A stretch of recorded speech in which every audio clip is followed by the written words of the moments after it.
As mulheres da elite da Grécia e Roma antigas usavam regularmente cosméticos, um costume que foi adotado dos antigos egípcios.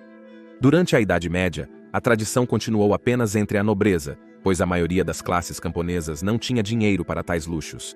Claro, na época medieval, a igreja mantinha um olhar atento sobre tudo, e isso incluía os hábitos de maquiagem de suas paroquianas. Adicionar maquiagem ao rosto era considerado uma questão sobre a obra de Deus.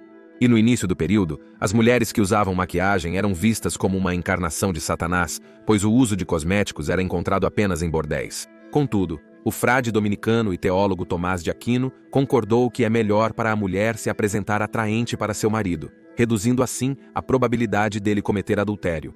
Mas uma mulher precisava ser muito cuidadosa, porque ela não deveria, em hipótese alguma, tornar-se tão desejável a ponto de atrair qualquer outro homem. É sorte que a atratividade não seja subjetiva. Ah, é? Ah, isso deve ter sido bem confuso, né? Vamos voltar no tempo e explorar o complexo mundo da beleza na Idade Média. Bem-vindo à loucura medieval.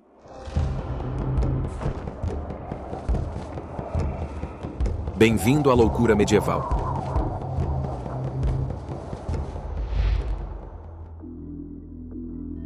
Depilação da testa. No século XV, acreditava-se que ter um rosto oval com lábios pequenos e um nariz pequeno fazia uma mulher parecer mais pura, inocente e infantil. A igreja exigia cobertores de cabelo. Então, para ter um rosto aberto e expansivo, rasparam o cabelo sob um capuz ou véu, elevando a linha do cabelo. Mas nem toda mulher medieval tinha uma testa naturalmente alta. Então algumas mulheres até chegaram ao ponto de levantar a linha do cabelo por meios artificiais, como arrancar o cabelo. A igreja só aceitaria melhorias cosméticas se remediassem desfigurações graves, para que uma mulher não fosse menosprezada pelo marido. Infelizmente, remover a linha do cabelo não era aceitável, e qualquer mulher suspeita de tal prática era severamente repreendida por seu padre sobre o pecado da vaidade. A maioria das mulheres simplesmente depilava com pinças de metal. Contudo, isso demandaria muito tempo e seria bastante doloroso.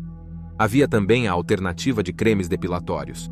Várias eram misturas inofensivas de plantas. Acredita-se que o cardo de leite embebido em óleo de noz, suco de salsa e goma de era paravam o crescimento do cabelo. Recomendava-se que fossem aplicados com pressão e esfregados na linha do cabelo. No entanto, outras preparações não eram tão amigáveis ao usuário, como uma esfoliação de cascas de ovo ou a trituração de fezes secas e duras de gato em pó antes de serem misturadas com vinagre e esfregadas na área afetada. As sobrancelhas também seriam removidas, deixando o rosto em branco e sem nenhuma expressão. Mais tarde, muitas mulheres que haviam depilado demais ficaram com sobrancelhas que não voltavam a crescer. Usar pelo de ratos ou camundongos para criar sobrancelhas falsas tornou-se moda, usadas para disfarçar sobrancelhas ralas femininas. Até mesmo os cílios eram removidos para alcançar um rosto completamente liso e aberto. Pelos do corpo. Mais a leste no Império Otomano da Turquia. As concubinas femininas do harém do sultão também usavam muitos tratamentos de beleza diferentes para se tornarem desejáveis. Usando uma mistura de orpimenta, que contém arsênico e é muito tóxica, e cal cáustica, as mulheres faziam um creme depilatório chamado rusma. A mistura era aplicada no corpo para eliminar pelos indesejados. Depois de enxaguar no banho turco, um raspador de bronze, parecido com o estrígio da antiga Roma, era passado no corpo para eliminar a mistura restante. Rusma também branqueava a pele, mas era muito corrosivo e podia causar queimaduras graves se deixado por muito tempo. Mulheres europeias também rejeitavam os pelos do corpo. Um remédio do século XI recomenda pegar ovos de formiga, orpimento vermelho, goma de era e misturá-los com vinagre. A preparação deve ser aplicada no corpo para a remoção permanente dos pelos. Escurecimento dos dentes. Enquanto isso, na Ásia durante o período Heian, entre os séculos 8 e 12, as nobres japonesas estavam deliberadamente escurecendo seus dentes. Essa prática, conhecida como ohaguru, era alcançada bebendo um corante chamado pó de fuxico feito de ferro, vinagre e galnute moído. Especiarias como canela, anis e cravo foram adicionadas porque a bebida tinha um gosto tão ruim e precisava ser consumida 2 ou 3 vezes a cada poucos dias. O corante revestia os dentes com um verniz preto brilhante. É surpreendente que a bebida não causou dano físico. Ele preveniu a cárie e fortaleceu os dentes. Algumas geishas ainda praticam o ohaguru hoje. Amarrar os pés. Esta horrível costume começou durante o século X nas classes superiores da sociedade chinesa Han. Logo a prática se espalhou para famílias mais pobres. Uma menina com pés amarrados não conseguia realizar tarefas que demandavam ficar de pé por muito tempo. Ter pés de lótus simbolizava beleza e riqueza, aumentando as chances de um bom casamento para a menina. A flor de lótus é um dos ideais de beleza na cultura chinesa e acreditava-se que o pé amarrado se assemelhava à flor. Mesmo as famílias de agricultores pobres amarravam os pés de suas filhas para atrair um marido rico, embora mal pudessem perder o trabalho da criança. Todo o processo era sobre tornar o pé o menor possível. Inicialmente, o pé da menina seria amarrado com uma bandagem de 2 pés de largura e 10 pés. Isso costumava ocorrer entre 5 e 7 anos, quando os ossos ainda eram macios. Os 4 menores dedos seriam quebrados e dobrados sob o pé e amarrados no lugar. Cortavam-se as solas dos pés para o dedão tocar o calcanhar. Então a bandagem molhada era embebida em sangue quente de animal e ervas, e depois enrolada firmemente ao redor do pé. O curativo apertaria ainda mais à medida que secasse. Diariamente, os pés eram limpos e postos em sapatos de lótus cada vez menores. Apesar do inchaço e inflamação, a menina era forçada a andar, independente da dor. Disse que algumas meninas eram espancadas se chorassem. Mulheres com os pés atados não podiam fugir ou mesmo caminhar muito longe e passavam a maior parte do tempo em casa. Desde então, argumentou-se que a prática não era sobre beleza, mas mais sobre dominação masculina. Eventualmente, as mulheres tornaram-se cúmplices do costume, pois sabiam que suas filhas não conseguiriam um marido de outra forma. Para uma mulher chinesa medieval, acreditava-se que o tamanho de pé mais belo era apenas 3 polegadas, mas o tamanho médio após a atadura geralmente alcançava cerca de 5,5 polegadas. Em alguns casos, a falta de circulação causava a queda dos dedos e mulheres com pés atados sofriam problemas na coluna e quadril. No entanto, a prática continuou até meados do século XX, antes de ser finalmente proibida por completo. Pálida e interessante. Durante o período medieval, a pele clara e branca era considerada o auge da beleza. Numerosas epidemias de varíola marcavam a pele dos afetados. Assim, uma tez sem manchas era especialmente atraente.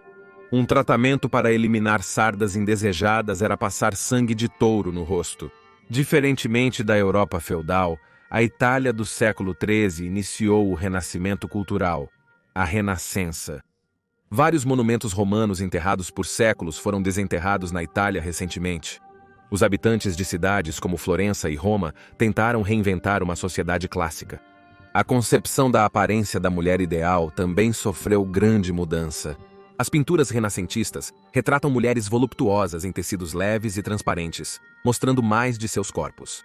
Elas possuem pele pálida, bochechas brilhantes e lábios vermelhos profundos. Muitas mulheres medievais usavam materiais tóxicos para alcançar palidez, danificando a pele e podendo causar problemas graves de saúde e morte. Uma tez pálida não era apenas considerada um sinal de beleza, também refletia riqueza e alto prestígio. Era um símbolo de status indicando que você podia permanecer em casa, sem precisar trabalhar. Apenas evitar o sol não era suficiente. Algumas mulheres usavam sanguessugas para clarear a pele, enquanto a maioria aplicava pós e cremes. Giz, farinha e até pó de arsênico eram usados para clarear a pele. Chumbo branco era combinado com vinagre para criar uma pasta. Posteriormente, mercúrio também era usado para dar brilho prateado à tinta, frequentemente aplicada no pescoço e linha do busto. Claro que essa maquiagem era altamente tóxica para quem a usava.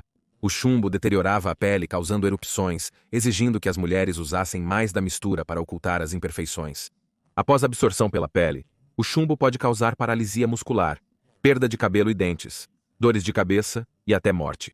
Ironicamente, também causava rugas porque ressecava muito a pele.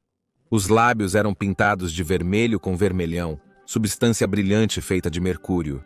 A luz solar é uma importante fonte de vitamina D. O uso de maquiagem branca espessa, além de outras escolhas de estilo de vida, poderia causar envenenamento por metais pesados e deficiência de vitamina D em mulheres medievais. 2 esqueletos de recém-nascidos foram achados na Cripta Médici em Florença. Ambos tinham raquitismo severo, que é causado pela falta de vitamina D. Parece que a mãe deles, que estaria coberta com uma maquiagem espessa e usaria vestidos de materiais pesados, não teria absorvido qualquer luz solar durante a gravidez, e infelizmente seu bebê sofreu as consequências. Olhos de veado. A palavra italiana belladonna significa bela dama. Também é o nome da planta belladonna mortal, uma das plantas mais tóxicas do mundo. Na Idade Média, as mulheres italianas faziam uma solução com as bagas da planta e a usavam para fazer colírios. Uma gota em cada olho dilatava a pupila ao bloquear os receptores musculares. A ideia era que a mulher parecesse estar constantemente em um estado de excitação, tornando-a irresistível. Era o ápice da beleza da época. Claro que usar uma planta tão venenosa era altamente perigoso, e o uso a longo prazo tinha um custo. As mulheres poderiam experimentar distorção visual desde a primeira aplicação, resultando em visão embaçada, sensibilidade à luz e incapacidade de focar em objetos próximos. Os efeitos colaterais podem provocar arritmias e danos permanentes à visão, até mesmo cegueira e morte. Porém, era só mais uma tendência de beleza medieval que deveria ter vindo com um alerta de saúde. Muito obrigado por assistir a este episódio de Loucura Medieval. Espero que tenha gostado e se inscreva se curtir o conteúdo. Vemos e apreciamos muito todos os adoráveis comentários que vocês deixam. Desejo a todos um Natal incrível. Voltamos na próxima semana com um novo episódio. Saúde!